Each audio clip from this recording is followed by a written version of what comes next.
taorian'ny fanambarana ofisialy ny voka-pifidianana teny Ambohida zay moa dia niaona tamin'ny filohan'ny tetezamita Andrinirina Rajoelina ny candidat era-jandarmampianina nanamafy ity candidat ity fa candidat ny fampihavanana sy ny fisokafana ny tenany kavonina ny ara-iasa amin'ny rehetra. Manaja ny didim-pitsarana navoaka ny fitsarana manokana amsahana ny fifidianana ny candidat era-jandarmampianina ary sy tondra fianakanana raha nambarany androany maraina teny amin'ny lapam-panjakana Ambohida. Olesina ireny ary sampivatra ny herim-pony amin'ny fiatrenana fiodinana faharoa.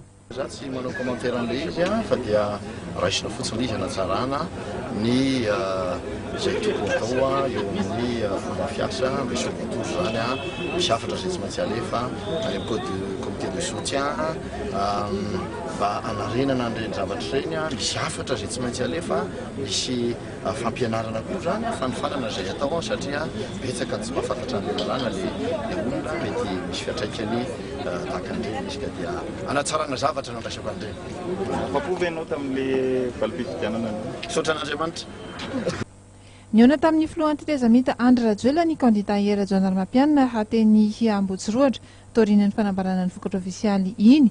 Araka ny nambarany dia amin'ny maray aman-dreny ny filohan'ny tetezamita no antony nanatonany azy.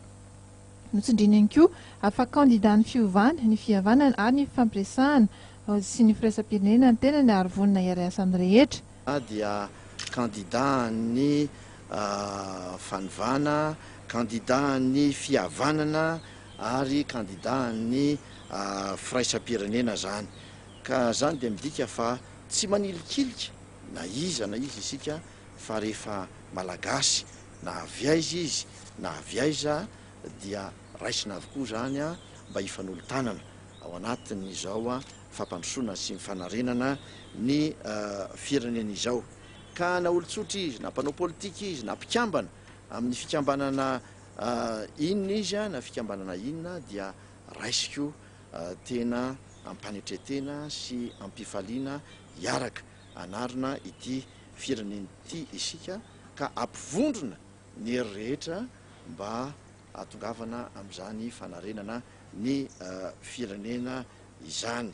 Ko dia vahoaka ray ny vahoaka malagasy firenena iray Madagasikara ary zany indrindra moa zany ny atsoko ny rehetra hifanolo-tanana. Andriamantoa candidat misy directive manokana avy amin'ny présidentny tetezamita ve? Tsy misy hoe directive ange fa fifampiresahana no nisy teo aminay dia zay angambany no everiko fa zava-dehibe amin'ity androany ity entina hiatrehana ny hoavy. Io tolakandro kosa dia nanamafy ireo mpiara-dianina fa efa mivonina amin'ny fiatrenan'ny fifidianana amin'ny 20 Desambra ho avy izao ary nisaotra ny vahoaka malagasy izy ireo tonga ny vidy maro.